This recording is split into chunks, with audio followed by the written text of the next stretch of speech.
شهر رمضان الذي أنزل فيه القرآن هدى للناس وبينات من الهدى والفرقان.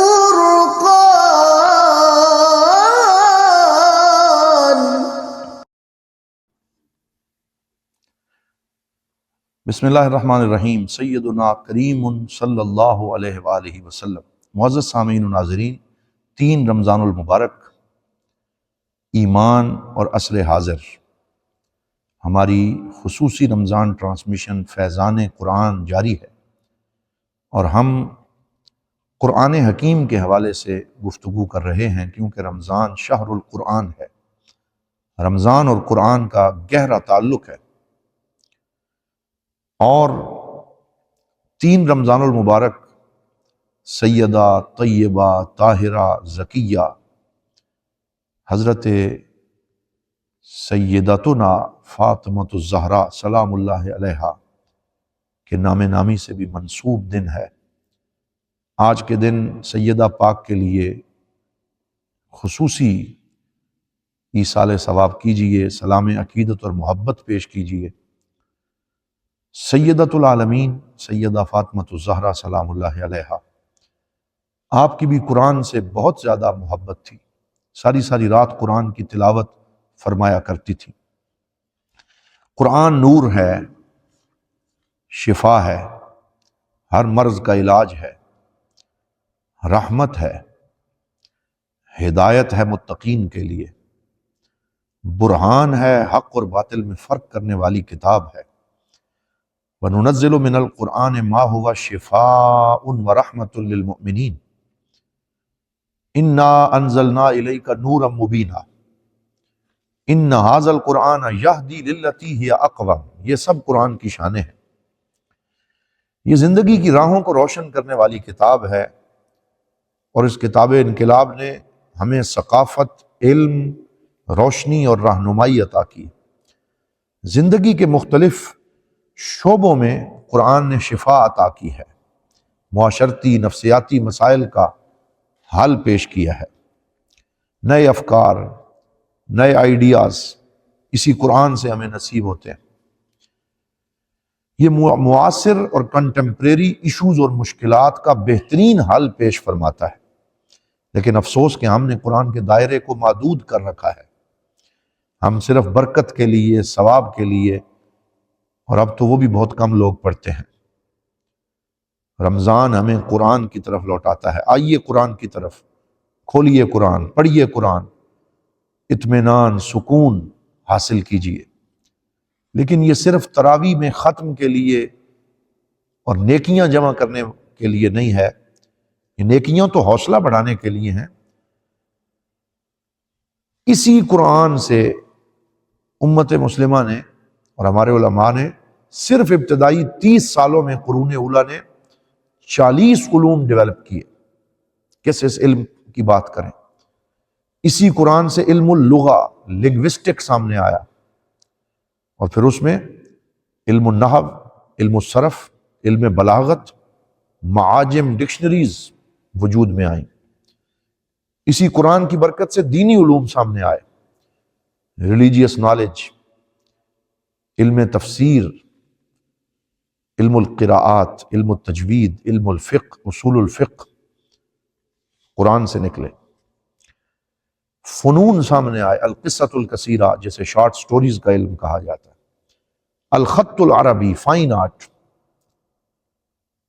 ورڈ انجینئرنگ، ہندسۃ الحروف، فن الاصوات، فونولوجی، فونیٹکس، تاریخ، پرانی امتوں کے قصے، علم الاجتماع، علم معاشرت جسے ابن خلدون نے قرآن کی بیس پہ قائم فرمایا. تو قرآن معاشرے میں نئی زندگی پھونکتا ہے اور ہمیں نئے علوم عطا فرماتا ہے. لیکن افسوس ہم نے قرآن کی اس تاثیر کو بھلا رکھا ہے. ہم صرف برکت کے لیے پڑھتے ہیں، سنتے ہیں، اور اس پہ نو انٹری کا بورڈ لگایا ہوا ہے کہ کوئی اس کے قریب اس کو سمجھنے کے لیے، اس سے زندگی کے حلول اور سلوشنز لینے کے لیے کوئی قریب نہ آئے، بس صرف پڑھے ثواب لے۔ مردوں پہ پڑھا جاتا ہے، جبکہ یہ زندوں کی تقدیر بھی بدلنے والی کتاب ہے۔ وقال الرسول یا رب ان قوم اتخذوا هذا القرآن مہجورا، حضور شکوہ کو نہ ہوں گے کہ میری قوم نے اس قرآن کو چھوڑ دیا تھا۔ اللہ تعالیٰ ہمیں اس زمرے سے نکالے اور قرآن سے جوڑے اور اس کا نور عطا کرے۔ ختم قرآن بہت ہوتے ہیں، شبینے گلی گلی میں ہوتے ہیں، 600 قرآن کا ختم، 50 قرآن کا ختم ہوتے ہیں، لیکن اس سے زندگی کے سلوشنز نکالنے کا کام نہیں ہو رہا۔ تحفیظ القرآن انسٹیٹیوٹ بہت زیادہ ہے، لیکن زندگی کا حل تلاش کرنے کا انسٹیٹیوٹ قرآن سے وہ ہمیں نظر نہیں آتا۔ اگر کوئی سائنسدان، کوئی انجینئر، کوئی ریاضی دان یہ کہے کہ مجھے قرآن سے فلاں مسئلے کا حل نظر آ گیا، تو کئی لوگ کہتے ہیں تجھے کس نے یہ حق دیا ہے کہ تو قرآن کی بات کرے؟ حالانکہ قرآن سب کا ہے، اور اصول پیش نظر رکھتے ہوئے ہر بندہ قرآن کی سٹڈیز کی روشنی میں آگے بڑھ سکتا ہے۔ یہ رکاوٹ دور کرنے کی ضرورت ہے، یہ بیریئر ہٹانے کی ضرورت ہے۔ فزکس کی کتابوں میں فزکس کے حلول ہیں، سلوشنز ہیں، کیمسٹری کی کتابوں میں کیمسٹری کے سلوشنز ہیں، بیولوجی کی کتابوں میں بایو کے سلوشنز ہیں، اور قرآن میں زندگی کے سلوشنز ہیں۔ علامہ ابن خلدون نے یہی کام کیا کہ انہوں نے پرانی امتوں کے قصے پڑھے اور ان کو بہت تھیوریٹیکل اور بڑے نظریاتی اور فکری انداز میں پڑھا، اور پھر اس سے یہ ڈیرائیو کیا کہ علم الاجتماع قرآن ہمیں کیسے عطا فرماتا ہے۔ اہل القرى، اصحاب القرى، اہل القریہ کا نام لے کے قرآن پوری بستیوں کے احوال ذکر کرتا ہے، ان پہ کیسے عذاب آیا، ان کو کیسے نوازا گیا۔ تم بھی انہی اصولوں پہ آ جاؤ تو تمہیں بھی ایسے نوازا جائے گا۔ تو یہ علم الاجتماع پورے کا پورا اسی قرآنی علوم کی بیس پہ کھڑا ہے۔ لیکن آج کل افسوس ہوتا ہے ہمیں کہ جو علم الاجتماع پڑھانے والے ہیں اور سوشل سائنسز پڑھانے والے ہیں، وہ انگریزوں کا نام لے کے اور یورپ اور امریکہ کے مستشرقین کا حوالہ دے کے تو یہ علم پڑھا رہے ہوتے ہیں، لیکن قرآن سے یہ چیزیں ڈرائیو کر کے امت کو نہیں بتاتے کہ یہ ساری چیزیں قرآن میں موجود ہیں۔ دواساز کمپنیاں اگر خالی کیپسول بیچنا شروع کر دیں جس کے اندر وہ فعال مادہ ہی موجود نہ ہو جس کی وجہ سے شفا نصیب ہوتی ہے، تو خالی کیپسول کھانے سے کوئی فائدہ نہیں ہوگا۔ اسی طرح قرآن کے اندر جو اصل اس کی روح موجود ہے وہ قوم تک پہنچانے کی ضرورت ہے۔ صلہ رحمی، مختلف جھگڑوں میں حل پیش کرنا، مختلف نزاعات میں قول فیصل عطا کرنا، یہ قرآن حکیم کا کام ہے۔ بلکہ قرآن نے بار بار فرمایا وَأَحْسِنُوا إِنَّ اللَّهَ يُحِبُّ الْمُحْسِنِينَ، کہ تم احسان کرو، بے شک اللہ احسان کرنے والوں کو پسند کرتا ہے۔ إِنَّ اللَّهَ لَا يُضِيعُ أَجْرَ مَنْ أَحْسَنَ عَمَلًا، جو نیکی کرے گا، احسان کرے گا، اللہ کبھی اس کے عمل کو ضائع نہیں فرمائے گا۔ پھر بہت سے علوم عصر حاضر میں جو بیان کیے جاتے ہیں وہ سارے قرآن پاک سے ہمیں ملتے ہیں۔ انوائرمنٹل سائنسز، نیچرل سائنسز، ساری کی ساری قرآن نے بیان فرمائی ہیں، اپنے رنگ میں بیان فرمائی۔ صحافت، جرنلزم، حتیٰ کہ جب ہم نیچرل پریزرو ایریاز کی بات کرتے ہیں جنہیں عربی میں المحمیت الطبیعیہ کہا جاتا ہے، تو سب سے پہلا نیچر پریزرو ایریا قرآن نے مکہ کو قرار دیا، جہاں آپ شکار نہیں کر سکتے، کسی جانور کو مار نہیں سکتے، کوئی جڑی بوٹی نہیں کاٹ سکتے، اس کی نیچر کو آپ نقصان نہیں پہنچا سکتے، فطرت کی حفاظت کی گئی ہے۔ اور یہ قرآن کے اندر ہمیں یہ چیز نظر آتی۔ آج جب ماحولیات اور انوائرمنٹ کی بات ہوتی ہے تو لوگ یورپ کے حوالے تو دیتے ہیں لیکن قرآن کے اس پہلو کو بھول جاتے ہیں۔ پھر دیکھیے کہ قرآن ہی ہمیں فرماتا ہے یا معاشر الجن والانس ان استطعتم ان تنفذوا من اقطار السماوات والارض فانفذوا لا تنفذون الا بسلطان، کہ اگر کوئی زمین و آسمان کی ان حدود سے نکل کے دکھائے، کوئی بھی نہیں نکل سکتا مگر وہ جس کے پاس سلطان موجود ہو، اللہ کا دیا ہوا علم اور نالج موجود ہو۔ تو ہم تو نہ نکل سکے، مسلمان ممالک تو آگے نہ بڑھ سکے، لیکن ناسا والے نکلے اور چاند تک جا پہنچے۔ اور قرآن نے اس چیز کو بیان کیا تھا کہ جو نالج میں آگے بڑھے گا تو وہ ان حدوں کو کراس کرتا ہوا آگے نکل جائے گا۔ حفظ الملکیہ، اکانومی کے پراپرٹی رائٹس جن کو کہا جاتا ہے، یہ بھی قرآن نے بیان فرمایا ہے۔ اذا تداینتم بدین فاکتبوا، جب تم کسی کو قرض دو تو اسے لکھ لیا کرو۔ یہ پراپرٹی رائٹس بیان فرمائے۔ پھر انٹلیکچوئل رائٹس جو ہوتے ہیں جنہیں حقوق الملکیت الفکریہ کہا جاتا ہے، فکر کی ملکیت کے بھی کچھ حقوق ہوتے ہیں، ان کو بھی بیان فرمایا۔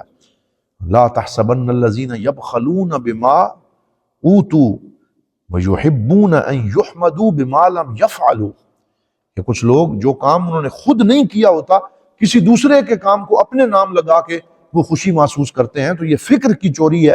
فکر کی چوری کو بھی بیان کیا، مال کی چوری کو بھی بیان کیا۔ تو جو حقوق ملکیت ہیں مال کے بھی بیان فرمائے اور فکر کے بھی بیان فرمائے۔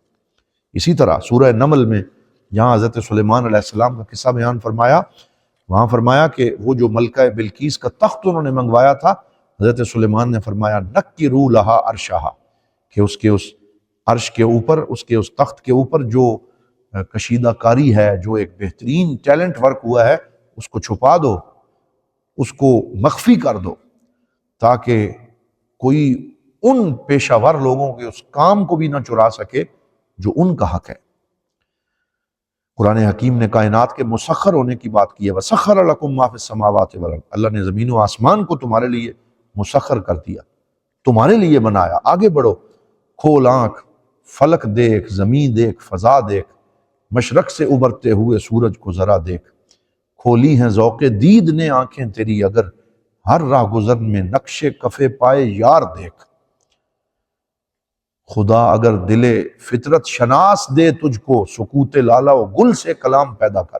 ہر چیز تمہارے لیے مسخر ہے، لیکن افسوس ہم مسلمان اس چیز کو نہ سمجھ سکے، اور یورپ کے سائنسدان ٹرائل اینڈ ایرر کی بیس پہ، یعنی تجربہ کرو اور اس میں غلطی ہوگی، پھر تجربہ کرو پھر غلطی ہوگی، تو انہوں نے کئی سالوں تک یہ سمجھے رکھا کہ فطرت اور نیچر شاید ہمارے مخالف ہے۔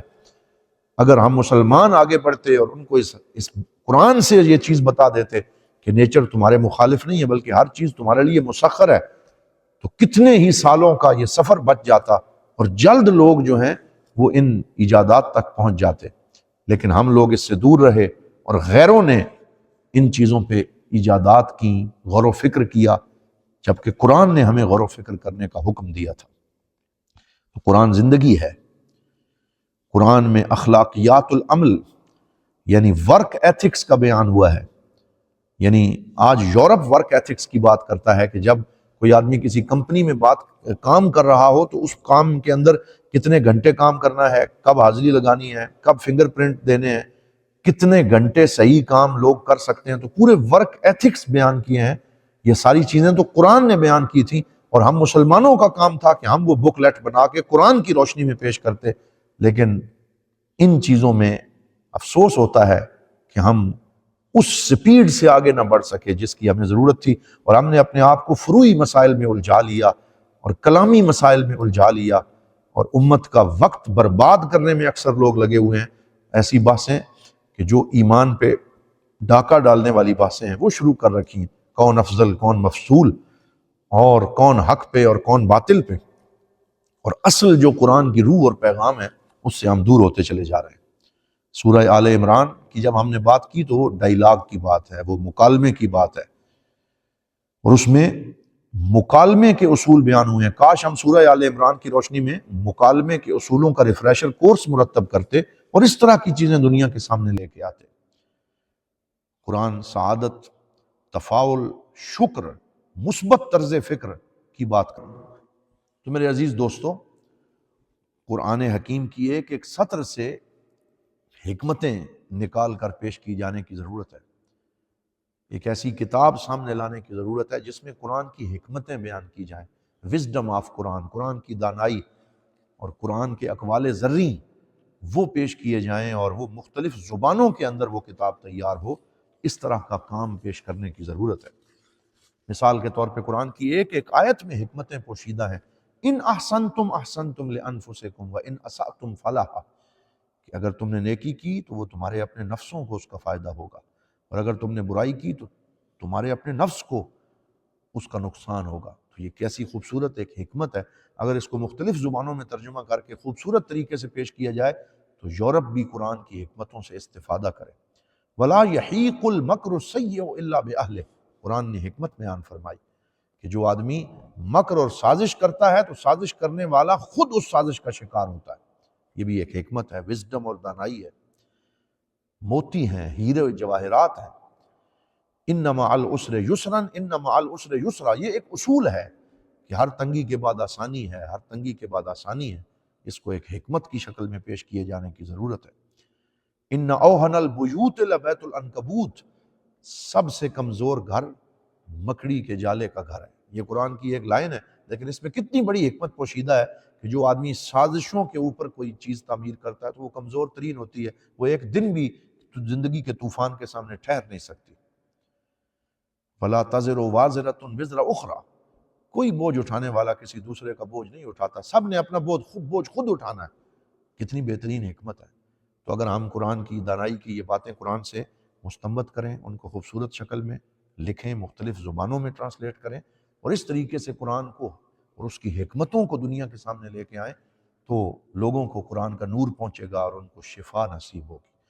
حضرات محترم، آئیے قرآن سے قرب پیدا کریں، اور رمضان المبارک میں اس نظر سے قرآن کو پڑھیں کہ ہم قرآن کے نئے نئے موتی اور جواہرات نکال کے خود بھی ان پہ عمل کریں اور دنیا والوں کے لیے بھی اسے پیش کریں۔ اللہ تعالی ہمیں نور قرآن سے حظ وافر عطا فرمائے۔ والسلام علیکم ورحمۃ اللہ وبرکاتہ۔